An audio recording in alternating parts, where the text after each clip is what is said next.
Dating DPWH Undersecretary Emil Sadain Bernardo, ibinulgar si Revilla. Ang buong detalye ng balitang yan nire-report sa atin ni Gazi Sarip live mula sa Senado. Gazi? Ibinulgar ni dating DPWH Undersecretary Emil Sadain Bernardo na personal daw siyang nag-abot ng 6 na kahong pera kay Senator Bong Revilla noong 2024. Ayon kay Bernardo, nasa 125 million pesos ang kabuang halaga nito. Tig 20 million pesos ang laman ng bawat kahon. Dinagdagan pa ng isang maliit na bag na may 5 million pesos.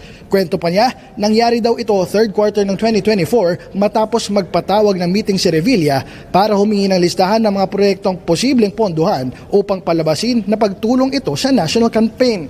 Dagdag pa ni Bernardo, tinanong pa raw siya ni Revilla hinggil sa komisyon o porsyento. Tugon naman niya, 20% hanggang 25%. Pero, gate ni Revilla, 25%. Para sa DATV News, Gazi Sarip, diretso sa punto, walang paligoy-ligoy. Maraming salamat sa iyo, Gazi Sarip.